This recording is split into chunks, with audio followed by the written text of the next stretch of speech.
जय श्री कृष्ण भक्तों, आप सभी का हमारे इस आध्यात्मिक YouTube चैनल पर हार्दिक स्वागत है। आज हम पितृपक्ष की एक ऐसी दिव्य और महान कथा लेकर आए हैं जिसे सुनना मात्र ही पितृदोषों का नाश करता है। कहा गया है कि इस कथा का श्रवण करने से मनुष्य के जीवन के सारे पाप, दुख और दोष समाप्त हो जाते हैं।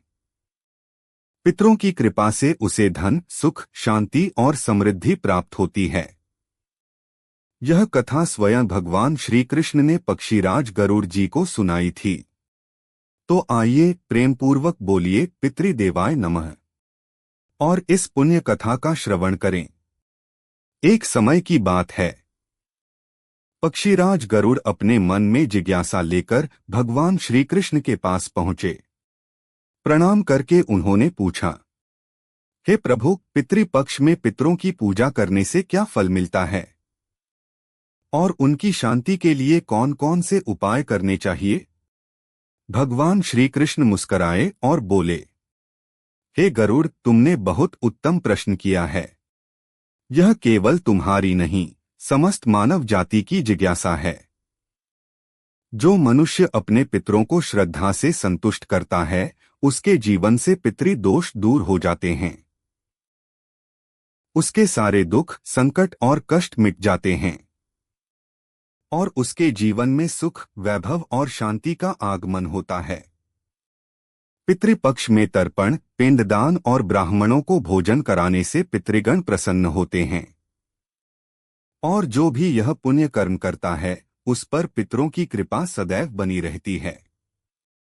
तब गरुड़ जी ने विनम्रता से कहा, हे प्रभु, कृपया मुझे वह कथा सुनाइए जो इस विषय पर पूर्ण प्रकाश डालती हो। मैं आपकी वाणी सुनने के लिए उत्सुक हूं। भगवान श्री कृष्ण बोले, हे गरुड़, एक समय की बात है। एक अप्सरा थी जो स्वर्ग में निवास करती थी। उसका नाम विशालाक्षी था। वह सौंदर्य में अनुपम थी, परंतु अहंकार से भरी हुई थी। एक दिन उसने एक ऋषि का अपमान कर दिया। क्रोधित होकर ऋषि ने उसे श्राप दे दिया, तू पृथ्वी पर जन्म लेगी और तब तक मुक्त नहीं होगी जब तक किसी भक्त के माध्यम से पितरों की सेवा नहीं करेगी। अप्सरा ने अपने जीवन में बहुत कष्ट झेले। अंततः एक दिन एक भक्त ने पितृपक्ष में पिंडदान और तर्पण के साथ साथ उस अप्सरा के कुल के पितरों का स्मरण किया। उस सेवा और श्रद्धा से प्रसन्न होकर पितर प्रकट हुए और बोले, जो भी पितृपक्ष में श्रद्धा से हमारे लिए कर्म करता है, उसे अपार पुण्य और समृद्धि प्राप्त होती है। उस दिन के बाद से वह अप्सरा भी मुक्त हो गई और स्वर्ग को लौट गई। भगवान श्री कृष्ण ने गरुड़ जी से कहा, हे गरुड़, यह कथा केवल एक अप्सरा की नहीं, बल्कि समस्त मनुष्यों के लिए एक सीख है। पितृपक्ष केवल एक कर्मकांड नहीं, बल्कि हमारे ऋणों को चुकाने का अवसर है। जो अपने पितरों को नहीं भूलते, उन्हें ब्रह्मा, विष्णु और महेश भी नहीं भूलते।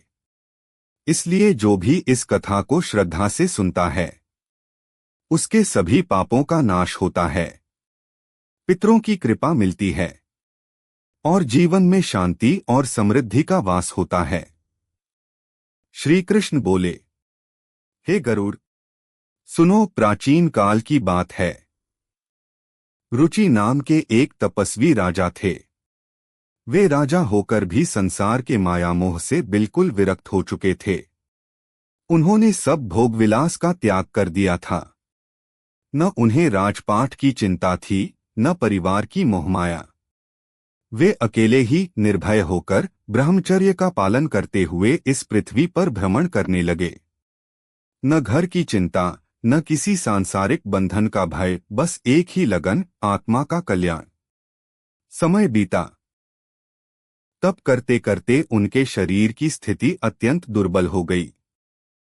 एक दिन वे एक श्मशान भूमि के समीप एक वटवृक्ष के नीचे ध्यानमग्न होकर बैठ गए। आंखें बंद थीं, पर मन पूरी तरह जागृत था। उसी समय वहां पितरों की एक अदृश्य सभा उपस्थित हुई। वे आपस में चर्चा करने लगे। एक पितर बोले, यह रुचि राजा महान तपस्वी है, लेकिन इसके तप का फल हमें प्राप्त नहीं हो रहा है। दूसरे पितर बोले, इसका कारण है राजा ने विवाह नहीं किया, संतान नहीं उत्पन्न की। बिना संतान के पितरों को तर्पण नहीं मिलता, श्राद्ध नहीं होता, और जब श्राद्ध नहीं होगा तो पितृलोक में निवास करने वालों को संतोष नहीं मिलेगा। फिर एक अन्य पितर बोले, यदि यह तपस्वी संतान उत्पन्न कर ले तो इसका तप हम तक भी पहुंचेगा और हमें भी शांति प्राप्त होगी।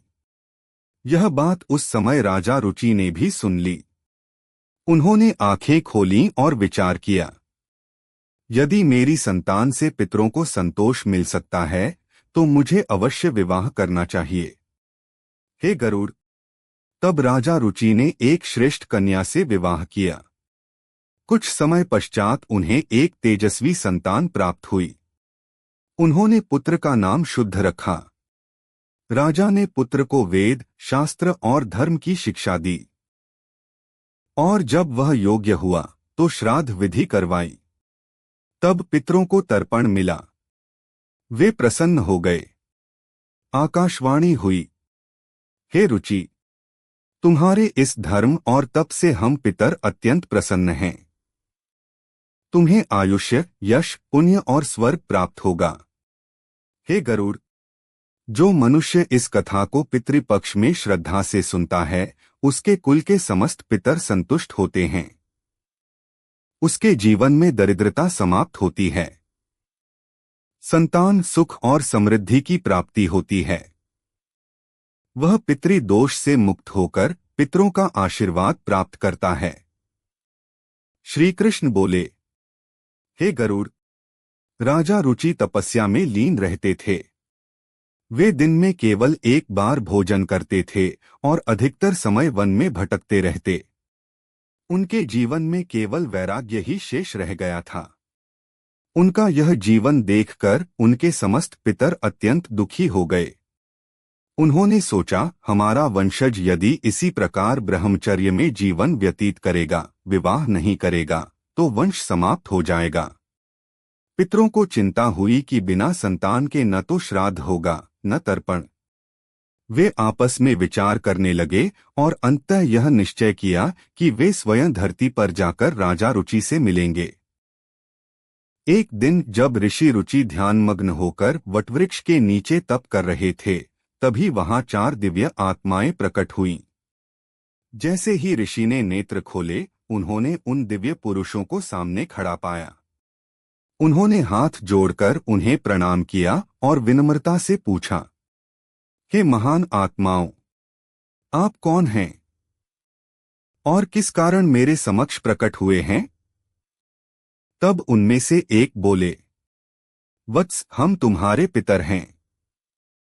हम तुम्हारे इस कठोर वैराग्य और अविवाहित जीवन से अत्यंत दुखी हैं। ऋषि रुचि ने फिर आदरपूर्वक पूछा, हे पूज्य पितरों, आप सभी के दर्शन से मैं धन्य हो गया। कृपा करके बताइए, आप मुझसे असंतुष्ट क्यों हैं? ऐसी कौन सी त्रुटि मुझसे हो गई है? पितरों ने उत्तर दिया, वत्स, तुमने विवाह क्यों नहीं किया? क्या तुम नहीं जानते कि विवाह स्वर्ग और मोक्ष की प्राप्ति का श्रेष्ठ मार्ग है? गृहस्थाश्रम ही वह मार्ग है जिसमें रहकर मनुष्य देवताओं, पितरों, ऋषियों और याचकों का कर्तव्य पालन कर सकता है। श्राद्ध, तर्पण, यज्ञ, दान ये सभी तभी पूर्ण होते हैं जब मनुष्य विवाह कर संतान उत्पन्न करे। यदि तुम विवाह नहीं करोगे तो न देव ऋण चुक सकेगा, न पितृ ऋण और न ही मनुष्य जीवन का कोई उद्देश्य पूर्ण होगा। यह त्याग तुम्हें मोक्ष नहीं, नरक की ओर ले जाएगा। तुमने जिस वैराग्य को अपनाया है वह अपूर्ण है। ऐसा वैराग्य जो कर्तव्य से भागे वह अधर्म की ओर ले जाता है। यह सुनकर ऋषि रुचि बोले, हे पूज्य पितरों, मेरा विश्वास है कि विवाह दुख का कारण है। स्त्री संग से मोह उत्पन्न होता है और मोह से पाप का जन्म होता है। इसी भय से मैंने विवाह नहीं किया। जो व्यक्ति अविवाहित रहकर विद्या और आत्मज्ञान से स्वयं को शुद्ध करता है, वही सच्चा तपस्वी है। संसार में कर्म के मार्ग अनेक हैं, किंतु संयम और ज्ञान ही मुक्ति का उपाय है। इंद्रियों को वश में रखकर आत्मा को निर्मल करना ही मेरे जीवन का लक्ष्य है। पितर मुस्कराए। उनमें से एक बोले, वत्स, तुम्हारा कथन अनुचित नहीं है। संयम और ज्ञान निश्चित ही उत्तम है, परंतु यह मार्ग सभी के लिए नहीं। केवल आत्म कल्याण के लिए नहीं, पर कल्याण के लिए भी कार्य करना आवश्यक है। वंश को आगे बढ़ाना, यज्ञदान से देवताओं और पितरों को संतोष देना, यह भी आत्मा की शुद्धि का मार्ग है। जिस समाज ने तुम्हें ज्ञान दिया, शरीर दिया, धर्म दिया, क्या तुम उसके ऋण से विमुक्त हो सकते हो केवल ध्यान करने से? नहीं हे पुत्र। जब तक गृहस्थ धर्म का पालन नहीं होता, तब तक सभी ऋणों से मुक्ति असंभव है। श्री कृष्ण बोले, हे गरुड़। पितरों के वचन सुनकर ऋषि रुचि का हृदय विचलित हो उठा। वे सोचने लगे, जिस मार्ग पर मैं चल रहा हूं, वह क्या वास्तव में मुक्तिदायक है? पितरों ने उन्हें समझाया था, वत्स, यज्ञ, तप और दान यदि फल की इच्छा से रहित हों तो वे बंधन नहीं बनते, परंतु जो कर्म पहले से संचित हैं, वे भोग से ही समाप्त होते हैं। जो पुण्य पूर्व जन्म में संचित हुआ है, वह भी सुख और दुख के भोग से धीरे धीरे समाप्त हो जाता है। ऋषि रुचि ने कहा, हे पितामह, वेदों में कर्ममार्ग के अनुयायियों ने विद्या और माया दोनों का समर्थन किया है। ऐसे में आप मुझे विवाह के लिए क्यों कह रहे हैं? विवाह से तो बंधन ही बढ़ेंगे और मेरा अनिष्ट होगा। पितरों ने शांत स्वर में उत्तर दिया, वत्स, यह सत्य है कि विद्या प्राप्त करना भी एक कर्म है, परंतु शास्त्रों में जो नियम स्थापित किए गए हैं, वे अत्यंत विचारपूर्वक बनाए गए हैं। सज्जन पुरुष उनका उल्लंघन नहीं करते। उन्हीं नियमों के अनुसार मोक्ष प्राप्त होता है। शास्त्र पुरुष को विवाह करने की आज्ञा देते हैं। बिना विवाह और बिना संतान के मोक्ष की प्राप्ति नहीं होती। संतान के द्वारा किए गए श्राद्ध, तर्पण और कर्म ही पितरों को तृप्त करते हैं। यदि तुम विवाह नहीं करोगे तो तुम्हारे समस्त कर्म निष्फल हो जाएंगे। हमारा वंश समाप्त हो जाएगा और हमारी आत्माएं अतृप्त रहेंगी। वत्स, केवल संयम ही नहीं, कर्तव्य भी आवश्यक है। यह सुनकर ऋषि रुचि को हृदय में ग्लानि हुई। उन्होंने हाथ जोड़कर कहा, हे पूज्य पितरों, अब तो मैं वृद्ध हो गया हूं। मुझे कौन कन्या देगा? और क्या इस अवस्था में विवाह करना उचित होगा? पितरों ने उत्तर दिया, वत्स, यदि तुम हमारे वचनों का पालन नहीं करोगे तो हम सभी पतन को प्राप्त होंगे। तुम्हारी अधोगति निश्चित हो जाएगी। यह कहकर वे दिव्य आत्माएं अदृश्य हो गईं। हे गरुड़। पितरों की यह चेतावनी सुनकर ऋषि रुचि का मन अत्यधिक व्याकुल हो गया। वे पितरों की मुक्ति के लिए विवाह का संकल्प तो कर चुके थे, लेकिन उन्हें कहीं भी योग्य कन्या नहीं मिल रही थी। वे चिंतित थे, मैं कहाँ जाऊं? कौन कन्या मुझसे विवाह करेगी? क्या मैं अपने पितरों की आत्मा को तृप्त कर पाऊंगा? इस द्वंद्व में डूबे ऋषि रुचि ने एक निर्णय लिया, ब्रह्मा जी की तपस्या। वे वन में चले गए और 100 वर्षों तक घोर तपस्या करते रहे। न दिन की सुध न रात का भान, बस एक ही कामना है, ब्रह्मा, मुझे एक ऐसी कन्या प्रदान करें जिससे मैं विवाह कर सकूं और अपने पितरों की मुक्ति कर सकूं। 100 वर्षों के कठोर तप के बाद ब्रह्मा प्रकट हुए। ब्रह्मा बोले, वत्स रुचि, मैं तुम्हारे तप से प्रसन्न हूं। जो भी अभिलाषा है वह मुझसे कहो, मैं उसे अवश्य पूर्ण करूंगा। ऋषि रुचि ने हाथ जोड़कर विनम्र स्वर में कहा, हे जगत पिता, मेरे पितरों ने मुझसे संतान उत्पन्न करने का अनुरोध किया है, पर मुझे विवाह के लिए कोई कन्या नहीं मिल रही है। कृपा कर मुझे कन्या प्रदान करें, जिससे मैं पितरों की आज्ञा का पालन कर सकूं। ब्रह्मा मुस्कराए और बोले, वत्स, तुम स्वयं प्रजापति बनोगे। तुम्हारे द्वारा प्रजा की सृष्टि होगी।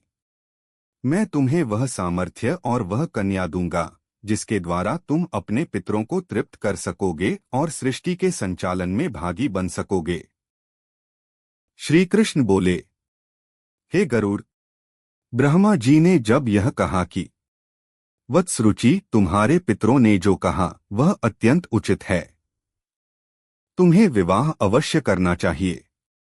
यह इच्छा मन में रखते हुए पितरों की पूजा करो। वे स्वयं प्रसन्न होकर तुम्हारी कामना पूर्ण करेंगे और तुम्हें उत्तम स्त्री की प्राप्ति होगी। तब यह दिव्य वाणी सुनकर ब्रह्मा अंतर्धान हो गए। ब्रह्मा जी के वचनों से ऋषि रुचि को दिशा मिली। उन्होंने संकल्प लिया, अब मैं अपने पितरों को प्रसन्न करूंगा। वे नदी के पवित्र तट पर पहुंचे। वहां उन्होंने एकांत में विधिपूर्वक अपने पितरों का तर्पण किया, जल, तिल, कुश और श्रद्धा से युक्त हृदय से। फिर एकाग्र होकर भक्ति और विनम्रता के साथ अपने पितरों की स्तुति करने लगे। श्री कृष्ण बोले, हे गरुड़, ऋषि रुचि द्वारा की गई यह स्तुति अत्यंत पावन, दुर्लभ और चमत्कारी है। जो कोई इसे श्रवण करता है, उसके समस्त पाप नष्ट हो जाते हैं। पितृदोष समाप्त होता है। जीवन में शांति, संतान, समृद्धि और पितरों का आशीर्वाद प्राप्त होता है। इसलिए तुम और जो भी श्रोता इस कथा को सुन रहे हैं, ध्यानपूर्वक इस स्तुति को सुनो। ऋषि रुचि की पितृस्तुति। जो आदि देवता के रूप में सदैव विद्यमान रहते हैं, जो श्राद्ध कर्म के समय स्वधा द्वारा तृप्त होते हैं, उन समस्त पितृगणों को मैं श्रद्धा से नमस्कार करता हूँ। जो स्वर्गलोक में महर्षिगणों द्वारा मानसिक श्रद्धा और भक्ति से तृप्त किए जाते हैं, जो भक्ति और मुक्ति के मार्गदर्शक हैं, उन दिव्य पितरों को मेरा प्रणाम है। जो अग्नि में आहुति स्वरूप निवास करते हैं और जो पिंडदान से संतोष को प्राप्त करते हैं, उन सभी पितृ आत्माओं को बारंबार नमस्कार है। जिनके स्मरण मात्र से वंश की रक्षा होती है और जिनके आशीर्वाद से संतति, सुख और ऐश्वर्य प्राप्त होता है, उन सभी पितृगणों को मैं बार बार प्रणाम करता हूँ। जो पितृ देवताओं के समान पूजनीय हैं, जिनकी प्रसन्नता से जीवन की हर बाधा दूर होती है, उन सभी पूर्वज आत्माओं को कोटिशः वंदन है। श्री कृष्ण बोले, हे गरुड़, जो मनुष्य इस स्तुति को एक बार भी श्रद्धा से सुनता है, उसके समस्त पाप और दोषों का अंत हो जाता है। पितर प्रसन्न होकर उसे आशीर्वाद देते हैं। संतानहीन को संतान, दरिद्र को धन, रोगी को आरोग्य। तर्पण के साथ साथ श्रद्धा, भक्ति और पवित्र मन आवश्यक है। यदि संभव हो तो ब्राह्मण भोजन कराएं, गौ सेवा करें और असहायों को अन्न व वस्त्र दान करें। विशेषकर पितृपक्ष के इन 16 दिनों में यह कार्य अत्यंत पुण्यदायक होता है। श्री कृष्ण बोले, जो व्यक्ति पितृपक्ष में तर्पण करता है, उसके पितर तृप्त होकर आशीर्वाद देते हैं और वह व्यक्ति जीवन में कभी कष्ट, दरिद्रता या वंश विनाश नहीं देखता। हे गरुड़, श्राद्ध कर्म, तर्पण, व्रत और सत्कर्म, ये सब पितरों की तृप्ति के लिए आवश्यक हैं। श्राद्ध पक्ष में किया गया प्रत्येक पुण्य कार्य पितरों को संतुष्टि देता है और उनके आशीर्वाद से वंश में शांति, समृद्धि और उन्नति होती है। 1. श्राद्ध कर्म का महत्व। श्राद्ध कर्म वह पवित्र अनुष्ठान है जिसमें पितरों के निमित्त भोजन, फल, वस्त्र और जल अर्पण किया जाता है। ब्राह्मणों को सात्विक भोजन कराना, उन्हें वस्त्र और दक्षिणा प्रदान करना पितरों को अत्यंत प्रिय होता है। श्राद्ध में बनाए जाने वाले भोजन में खीर, पूरी, ताजा सब्जियां और सात्विक व्यंजन होना चाहिए। पवित्रता और श्रद्धा से बना यह अन्न पितरों को आत्मिक तृप्ति देता है। 2. जीवों को भोजन कराना। हे गरुड़, गाय, कुत्ता, कौआ और ब्राह्मण, ये 4 पितरों के प्रतीक माने जाते हैं। श्रद्धा से इनको भोजन कराने से पितृगण संतुष्ट होते हैं और आशीर्वाद देते हैं। गाय को हरी घास और रोटी देना, कौवे को चावल, खीर या रोटी खिलाना, यह सब पितृपक्ष में अत्यंत शुभ माना गया है। 3. पीपल और तुलसी की पूजा। श्री कृष्ण कहते हैं, पीपल का वृक्ष पितरों का निवास स्थान है और तुलसी देवी लक्ष्मी का स्वरूप है। श्राद्ध पक्ष में पीपल के वृक्ष के नीचे दीपक जलाएं, तुलसी की पूजा करें। यह कार्य पितरों को प्रसन्न करता है और वंश को उन्नति देता है। 4. पिंडदान और तीर्थ स्नान। जो व्यक्ति पितृ दोष से पीड़ित है उसे गया, प्रयाग, हरिद्वार या अन्य तीर्थ स्थलों पर जाकर पिंडदान अवश्य करना चाहिए। काले तिल, कुश और चावल से पिंड अर्पण करें। गंगाजल से स्नान कर जल अर्पण करें। इससे पितरों की आत्मा को शांति मिलती है और वे वंशजों को आशीर्वाद प्रदान करते हैं। 5. व्रत और सात्विक जीवन। श्राद्ध पक्ष के दिनों में व्रत रखें, ब्रह्मचर्य का पालन करें, सात्विक भोजन करें और तामसिक वस्तुएं जैसे मांस, मदिरा, लहसुन, प्याज से दूर रहें। इस दौरान भगवान विष्णु, शिव और लक्ष्मी माता की पूजा करें। 6. सत्संग और पवित्र ग्रंथों का पाठ। भगवत गीता का पाठ, विशेष रूप से 11वां अध्याय, पितरों की आत्मा को गहन शांति देता है।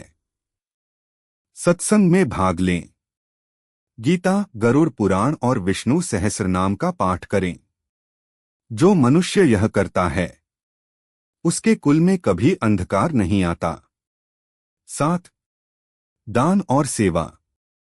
श्राद्ध पक्ष में गरीबों को अन्न, वस्त्र और दक्षिणा दान करें।